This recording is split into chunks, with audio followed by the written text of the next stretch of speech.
السلام علیکم ورحمۃ اللہ وبرکاتہ. کیا حال ہے سب کا؟ الحمد للہ. کل کے پارے کے اہم نکات: اکثریت کی پیروی کرنے کی بجائے قرآن و سنت کی پیروی کرنی چاہیے تاکہ نجات حاصل ہو. بغیر علم کے لوگوں کو کچھ بتانا بہت بڑا جرم ہے، کیونکہ اس سے انسان دوسروں کو مس لیڈ کرتا ہے اور ان کے غلط کام کی بھی ذمہ داری انسان پر آ جاتی ہے. جہالت ہدایت کے راستے میں بہت بڑی رکاوٹ ہے.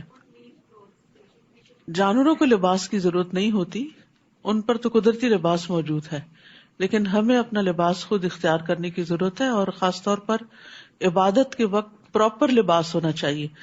اب رمضان آ رہا ہے اور راتوں کو جاگیں گے، قیام کریں گے، تکلیف اٹھائیں گے، لیکن اگر ہم پراپر شرائط ہی نہیں پوری کر رہے نماز کی تو وہ صرف تھکنا ہے، اس کا فائدہ کچھ نہیں ہوگا.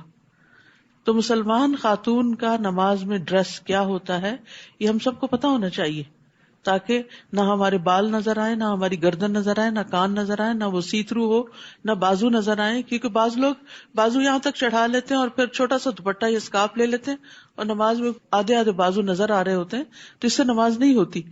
اسی طرح تنگ شلواریں پہن لیتے ہیں جس سے ٹخنے ننگے ہو جاتے ہیں، جو ہی رکوع میں جاتے ہیں پنڈلیوں کا بھی کچھ حصہ ننگا ہونے لگتا ہے، کیونکہ اللہ تعالیٰ کا حکم ہے خذوا زینتکم عند کل مسجد. ہر مسجد میں، اور مسجد میں مراد عبادت کی جگہ ہے، اور عورت کی عبادت کی جگہ اس کے گھر کا مصلی بھی ہوتا ہے، تو اس وقت پراپر زینت، مناسب مہذب لباس پہن کے اللہ سبحانہ تعالیٰ کی حضور حاضر ہونا چاہیے. کیونکہ دنیا میں بھی آپ دیکھیے، اگر آپ کسی بڑے کے پاس جاتے ہیں، کسی خاص اہم موقع پر آپ حاضر ہوتے ہیں، تو آپ اپنے ڈریس کا بہت خیال رکھتے ہیں کہ پراپر ڈریس ہو، فارمل ڈریس ہو. تو نماز کا بھی ایک فارمل ڈریس ہے، اور عام طور پر بھی مسلمان عورت جو ہے وہ اپنے سطر کو ڈھانک کے رکھتی ہے، وہ دوسروں کے لیے نظارہ دعوت نہیں ہوتی.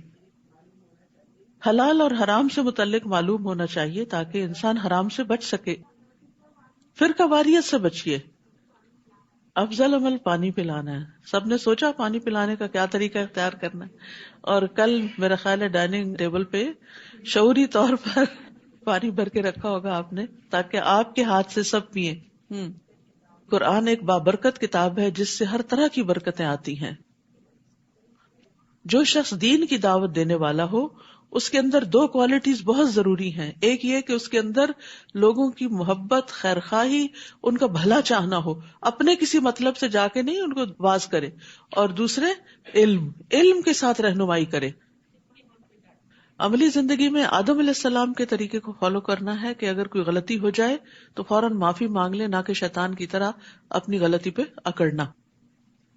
نیکیوں کے منصوبے اور نیتیں اور ارادے اور خواہش اور تمنا کرتے رہنا چاہیے.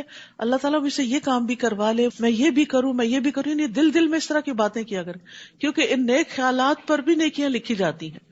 یعنی جب آپ کو شوق ہوگا تو اللہ تعالیٰ کی طرف سے توفیق بھی ہو جائے گی.